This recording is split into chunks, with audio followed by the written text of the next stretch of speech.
Então vamos lá, paz irmão, paz irmã, amiga e amiga que me assiste, eu sou o evangelista Rubenson Mundel, estou hoje aqui para ministrar a 10ª videoaula da Escola Bíblica Dominical na classe dos adultos. Aula essa que data do dia 10 de março de 2024 e traz por título A Ceia do Senhor, a segunda ordenança. O nosso textual está em 1 Coríntios, capítulo 11, verso 26, que diz: por quê?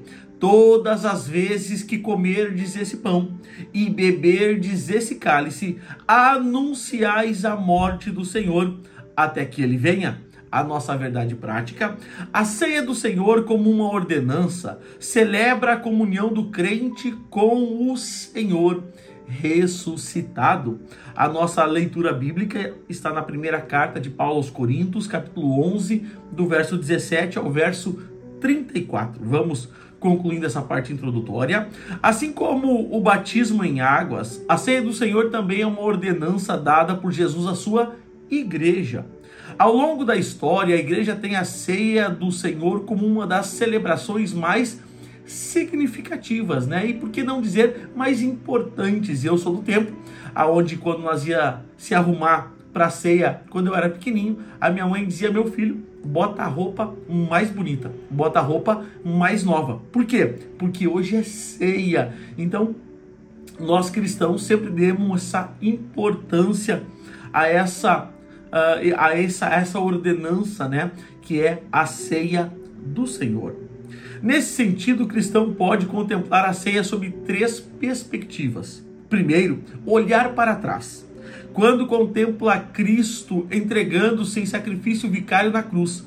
Segundo, olhar para o presente, quando vê sua real condição diante de Deus e como foi alcançado pela graça de Deus. Terceiro, um olhar para o futuro, quando mantém a sua expectativa e esperança na segunda vinda de Cristo. Nesse sentido, a ceia do Senhor é uma cerimônia que deve ser celebrada com reverência, júbilo e expectativa. Então, a ceia do Senhor, pelo menos, a gente tem 3 olhares distintos quando ceiamos. Olhamos para trás para ver o sacrifício de Cristo, olhamos para a nossa real situação e também contemplamos o futuro, onde Cristo voltará para buscar a sua igreja e nos levar com ele. Meu irmão, minha irmã, aqui já está o resumo prático, claro, objetivo, com aplicações práticas para a nossa vida, casa, família e ministério da nossa introdução. Se tudo isso foi bênção para você, eu te peço, deixe seu like, se inscreva no meu canal. Você que está sempre comigo, é um prazer, é um privilégio tê-lo por aqui. Você que está chegando agora pela primeira, pela segunda vez, você é muito bem-vindo ao meu canal do YouTube. Eu já quero pedir desculpa aos irmãos que eu não pude postar essa videoaula durante a semana passada. A gente estava numa correria, a gente está inaugurando a nossa loja também, então estamos reformando a loja SM Moda Cristã. A gente está reformando, está naquela correria de reforma, compra material, contrata também o pessoal ali especializado para fazer a reforma. E a gente vai inaugurar a nossa loja aqui em Novo Hamburgo, Rio Grande do Sul, dia 6 de abril. É um sábado, então você, irmão, que é daqui de Novo Hamburgo, da região do Vale dos Sinos, você vai ser muito bem recebido ali. Se você puder ir o dia 6, nos dar um abraço ali na nossa loja. Vai ter um coquetel, vai ter algumas coisinhas pra gente comer, vai ter um cafezinho para você tomar. Então, meu irmão, você é bem convidado a estar conosco dia 6 de abril. Então, o endereço é na rua Joaquim Nabuco, número 581, em frente à saída do Carrefour. Uma referência para os irmãos é o Carrefour, a saída do Carrefour ali na rua Joaquim Nabuco. A nossa loja dá bem de frente para a saída do Carrefour e fica umas 2 quadras do Shopping Bourbon aqui de Novo Hamburgo. Então eu já quero ir contigo aos nossos tópicos e subtópicos e, como sempre, resumimos de uma forma clara, prática e objetiva. Vamos ao tópico 1. Tópico 1, a natureza da ceia do Senhor na tradição cristã. O tópico 1 ele tem 3 subtópicos. O primeiro deles, na tradição romana. O romanismo compreende de forma literal as expressões ditas por Jesus em referência aos elementos da ceia do Senhor. Abre aspas. Isto é o meu corpo e este cálice é o meu sangue. Assim, segundo esse entendimento, durante o cerimonial, os elementos da ceia se convertem no corpo e no sangue de Cristo. Esse ensino é conhecido como transubstanciação. Há pelo menos dois problemas com essa interpretação. O primeiro, de natureza lógica, pois quando Jesus celebrou a última Páscoa, ele estava presente, portanto não poderia estar fisicamente no pão, e muito menos no cálice, já que fisicamente ele estava ou ele se encontrava com os discípulos. Por outro lado, entender essas palavras de forma literal e não como metáforas cria problemas de natureza exegética. Jesus disse, por exemplo, que ele era a porta, João 10:9. Evidentemente, ele não se referia a uma porta literal. Então, essa visão romana, da tradição romana da ceia do Senhor, aonde os elementos da ceia se transformam literalmente no corpo e no sangue do Senhor Jesus, é uma visão errônea, herética, que não está de acordo com o ensinamento bíblico. Subtópico 2, na tradição protestante. A tradição luterana diverge da católica quando nega que os elementos da ceia, o pão e o vinho, se tornem ou se convertam no corpo e no sangue de Cristo. Contudo, afirma que o corpo físico de Jesus está presente no pão da ceia. Esse entendimento luterano é denominado de consubstanciação. Como se vê, Lutero não conseguiu se desvencilhar por completo da tradição católica quando dá uma versão modificada da sua antiga crença. Então o que Lutero faz? Ele passa uma maquiagem, ele dá uma tapeada, ele tenta dar uma ajeitada, mas mesmo assim a gente vê que ele não conseguiu se desvencilhar daquele sistema católico do entendimento da ceia, porque também o ensino de Lutero é um ensino errôneo, é um ensino herético das escrituras sagradas. Não é isso que a Bíblia quer dizer. E agora sim, subtópico 3, nós vamos entender o que a Bíblia quer dizer, posição pentecostal. A tradição pentecostal entende que o pão e o vinho não se convertem fisicamente no corpo de Jesus, nem tampouco Jesus está presente fisicamente neles. Assim, o pão e o vinho simbolizam o corpo e o sangue de Jesus. Contudo, Jesus se faz presente espiritualmente no símbolo da ceia. E isso é óbvio porque nós somos o templo de Deus. Então, aonde há um cristão, alguém convertido, alguém salvo, ali também Jesus está presente. Jesus também disse, aonde estiver 2 ou 3, ali eu estou no meio. E ele também disse, Mateus 18:20, eis que estou convosco, ou melhor dizendo, Mateus 28, eis que estou convosco todos os dias. Então, a gente percebe que é um fato evidente que onde há um cristão, há um salvo, há um homem ou uma mulher de Deus, ali Cristo está presente também. Então, o que eu quero chamar a tua atenção é que tanto o pão da ceia quanto o vinho ou o suco, eles são símbolos do corpo e do sangue do nosso Senhor Jesus Cristo. Continuando, essa é a posição da maioria dos pentecostais. Também enfatizamos o aspecto memorial da celebração da ceia do Senhor. Nesse sentido, a ceia do Senhor é para quem está em comunhão e não para dar comunhão. Esse entendimento se ajusta ao ensino do Novo Testamento sobre a ceia do Senhor. Então, a ceia do Senhor, ela é uma ordenança para quem já está na comunhão da igreja, não para dar a comunhão. Então a gente entende que o primeiro ato de alguém que aceita Jesus, que alguém que foi discipulado, é se batizar. Por quê? Porque já falamos aqui, tem vídeo aula sobre isso, que o batismo é uma confissão pública da fé que a pessoa tem abraçado. E após o batismo, então a pessoa está apta a cear com os irmãos. E para resumirmos esse tópico 1, a ceia então pelo menos tem 3 aspectos. O passado, que a gente olha o que Cristo fez. O presente, a gente olha para a nossa real situação. E o aspecto do futuro, que Cristo voltará para nos buscar, porque quando ceiamos, anunciamos a morte do Senhor, até que o Senhor venha. Então essa é a visão pentecostal da ceia. Glória a Deus, aí está o resumo prático, claro, objetivo, com aplicações práticas para a nossa vida, casa, família e ministério do tópico 1. E eu já quero avançar contigo. Tópico 2, o propósito da ceia do Senhor. O tópico 2 ele tem 3 subtópicos. O primeiro deles, celebrar a expiação de Cristo. Ao escrever sobre a ceia do Senhor, o apóstolo Paulo destacou como propósito dessa celebração, abre aspas, anunciar a morte do Senhor. Nesse caso, a ceia do Senhor aponta para o Calvário. Ela celebra a vitória de Cristo na cruz sobre o pecado, sobre a morte e sobre o diabo.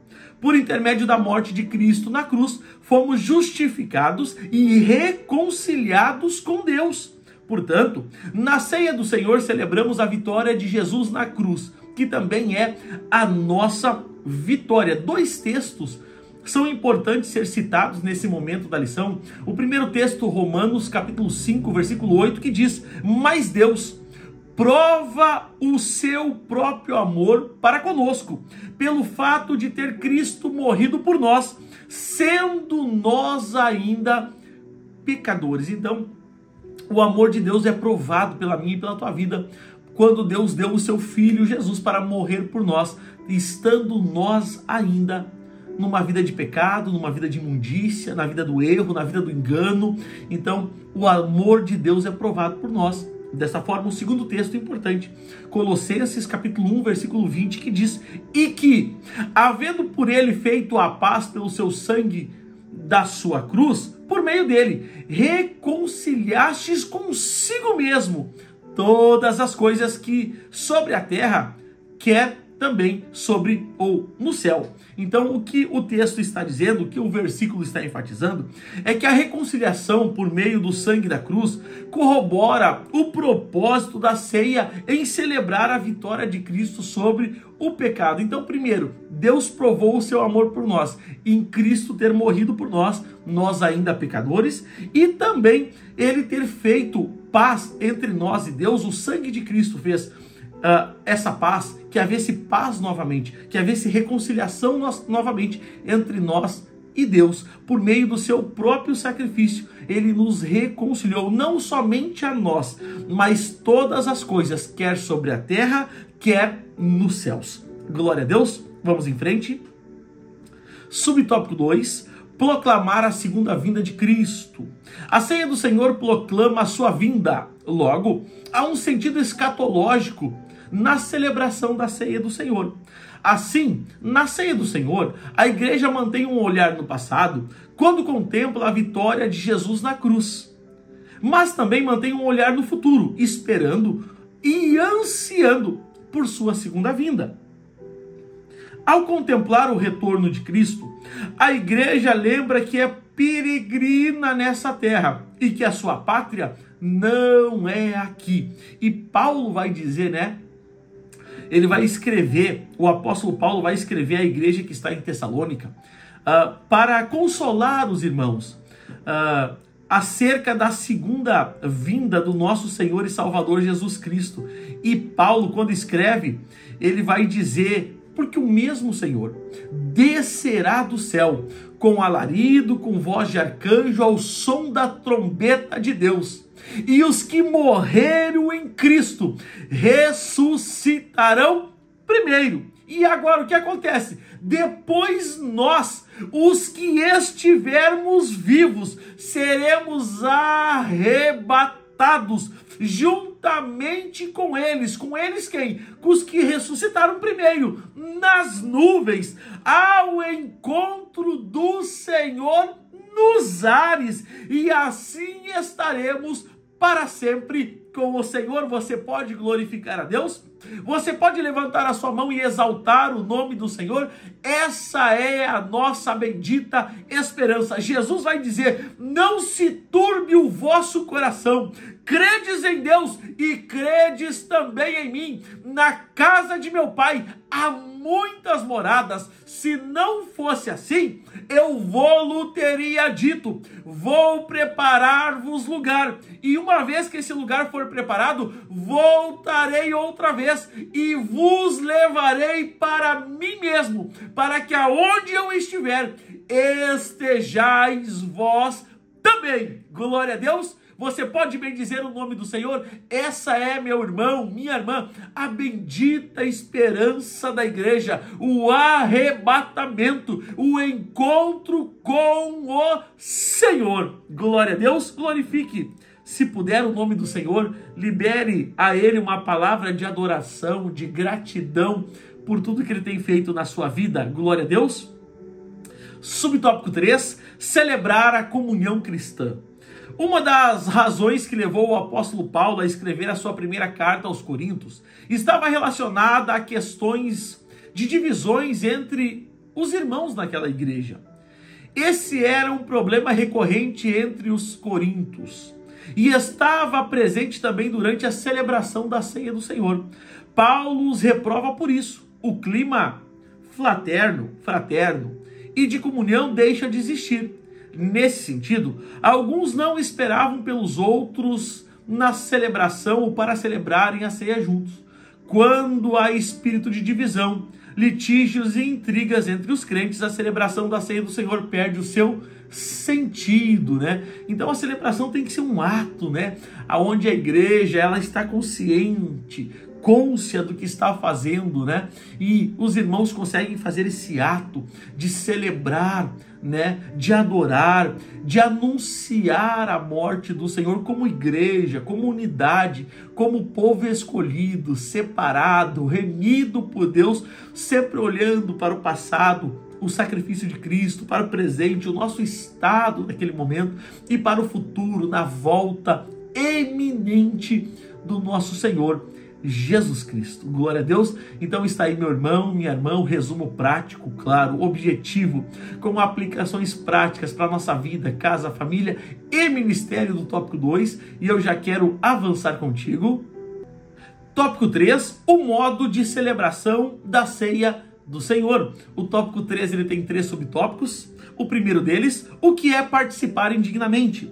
Concernente à celebração da ceia do Senhor, Paulo advertiu sobre o perigo de participar da ceia indignamente. O termo português indignamente é a tradução do advérbio grego anaxios.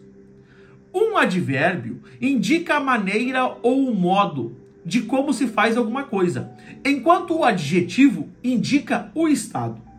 Nesse sentido, esse advérbio modifica o verbo comer e está relacionado ao modo ou à maneira como os coríntios estavam comendo a ceia do Senhor, de maneira desordenada, quando não esperavam pelos outros, de maneira indisciplinada, quando comiam mais do que os outros de maneira irreverente, quando se embriagavam. Então deixa eu fazer um disclaimer aqui. Esse indignamente não é um advérbio de estado, mas é um advérbio de modo. O que você está dizendo, irmão? Eu estou dizendo que se fosse um advérbio de estado, significa que se eu estiver num estado de uma pessoa pecadora, né?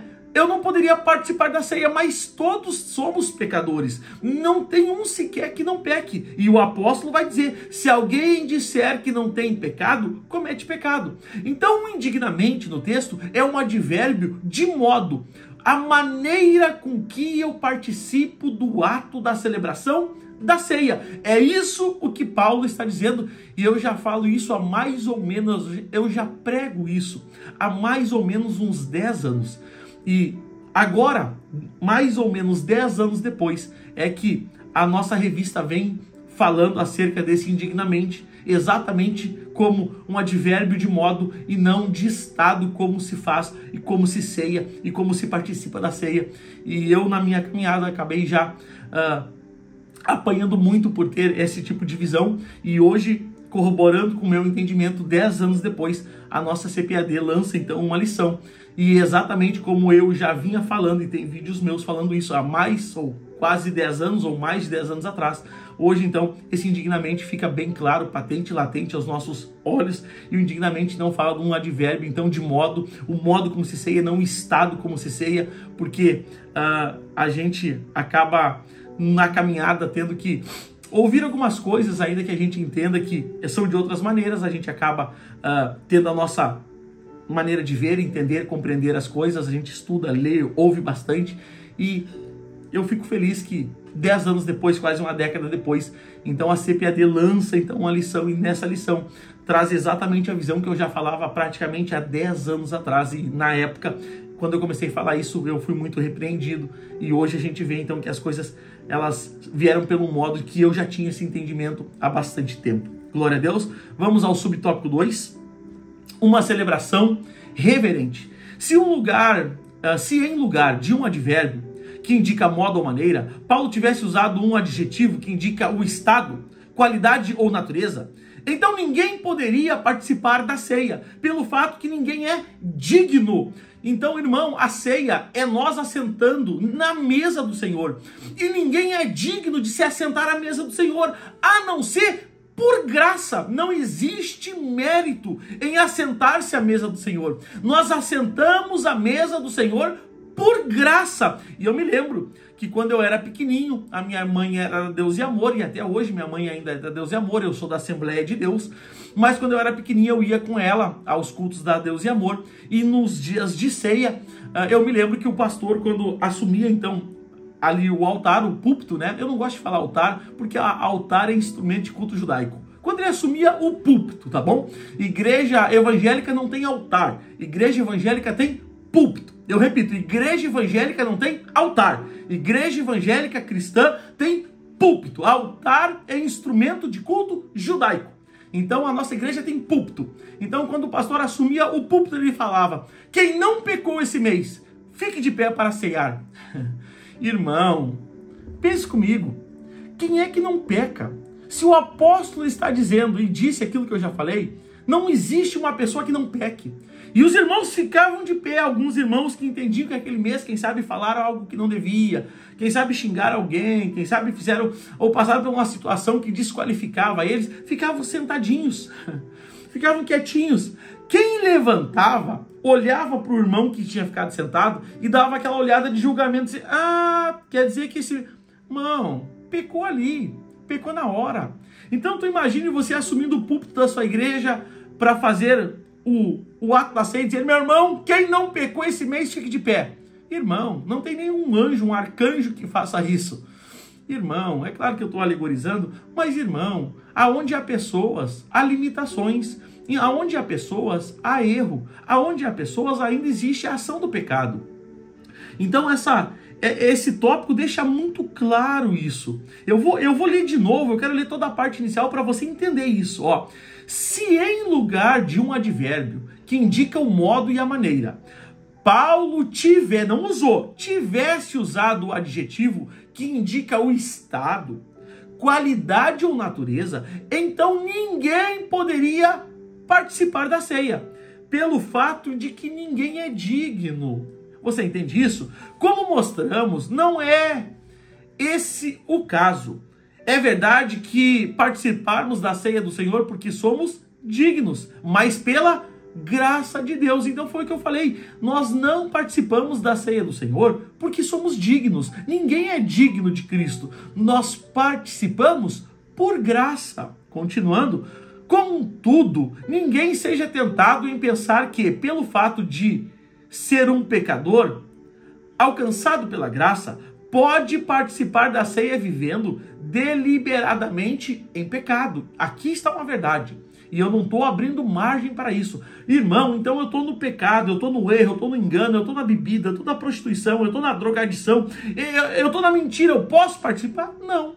Você tem que analisar a você mesmo. A Bíblia diz: analise, pois, o homem a si mesmo.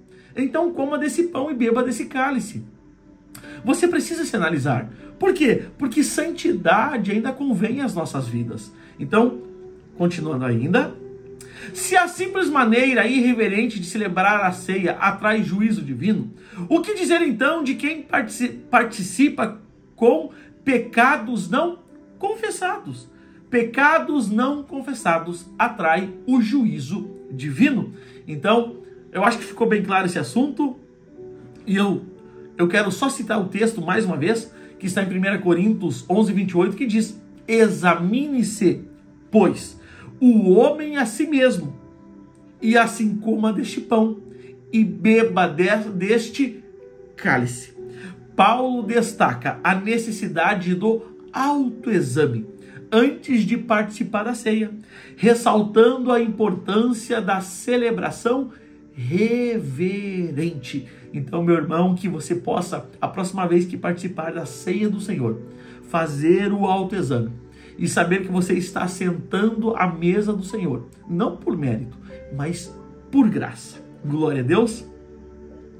Subtópico 3, celebração festiva. A ceia do Senhor celebra a morte e a ressurreição de Jesus e não o seu funeral.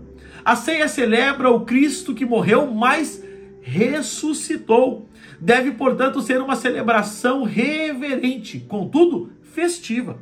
Nosso Redentor vive e, por isso, devemos demonstrar isso na celebração da ceia do Senhor. Nela, portanto, deve haver um ambiente de reverência e, ao mesmo tempo, de abundante alegria. Então, o ato da ceia, o ato da celebração da ceia é um ato de reverência, é um ato de alegria, é um ato de celebração. É um momento que eu olho para o que Cristo fez, para o estado que eu estou, para a volta do Senhor Jesus. É um ato que eu celebro não a morte, mas a vida, porque Cristo ressuscitou.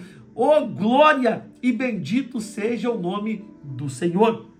Deixa eu fazer mais um disclaimer antes de a gente passar para a conclusão. Aqui eu já, então, encerrei o tópico 3 dessa lição e, como sempre, com aplicações práticas, com aplicações para a nossa vida, para a nossa casa, para a nossa família e para o nosso ministério. E o disclaimer que eu quero trazer é sobre os 5 nomes bíblicos da ceia, porque, de forma geral, corriqueira e cotidiana, o nome que se atribui à ceia do Senhor é Santa Ceia.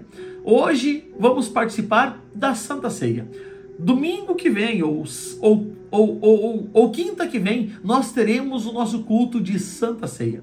E qual é o disclaimer, irmão Rubens? O disclaimer é que o nome Santa Ceia não é bíblico, é uma criação do homem, é uma criação nossa. A Bíblia atribui 5 nomes à ceia do Senhor e nenhum dos 5 são Santa Ceia.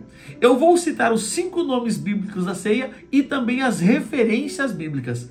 Quem sabe alguém se interesse por isso e ache isso interessante. O primeiro nome bíblico da ceia é Ceia do Senhor. Isso está em 1 Coríntios, capítulo 11, versículo 20. O segundo nome bíblico da ceia é o partir do pão. Isso está em Atos 2:42, Atos 20, verso 7. O terceiro nome bíblico para a ceia é a mesa do Senhor. Isso está em 1 Coríntios 10 e 21. O quarto nome bíblico da ceia é o cálice do Senhor. Isso está em 1 Coríntios 10 e 21 e 1 Coríntios 11, 27. E o quinto nome bíblico da ceia é o cálice sagrado ou cálice da bênção. Isso está em 1 Coríntios capítulo 10, versículo 16. Então esses são os 5 nomes bíblicos da ceia, também com as suas referências. Glória a Deus. Vamos em diante. Conclusão. Nessa lição, sob diferentes perspectivas, revelam o sentido e propósito da ceia do Senhor. Não é um sacramento que de forma mágica concede graça aos que dela participam, nem tampouco uma vacina para dar comunhão a quem não tem. Na verdade, o direito de celebrar essa importante ordenança é o resultado da graça que foi concedida a cada crente. É necessário ter esse discernimento quando se participa desse rito cristão. Trata, pois, de um ato que não pode ser celebrado de qualquer jeito ou maneira, nem tampouco por quem vive deliberadamente em pecado. Glória a Deus. Então, meu irmão, está aqui o resumo prático, claro, objetivo, com aplicações práticas para a nossa casa, para a nossa vida e para a nossa família da lição de número 10. E se tudo isso foi bênção na tua vida, deixe a sua mãozinha no like, se inscreva aqui no meu canal do YouTube e deixe o seu comentário abaixo dessa videoaula. Me diga como era o teu entendimento da ceia antes de você ter acesso a essa lição de número 10, a essa minha ministração. Deixe o seu comentário abaixo dessa videoaula. O desejo do meu coração é que Deus abençoe a tua vida, é que Deus abençoe a tua família, é que Deus abençoe a obra das tuas mãos, é que aonde você botar no pé, Deus te dê por herança e que você possa, mais uma vez, ser abençoado pelo Altíssimo, que a boa mão de Deus esteja sobre a tua vida. Até a próxima videoaula, graça e paz.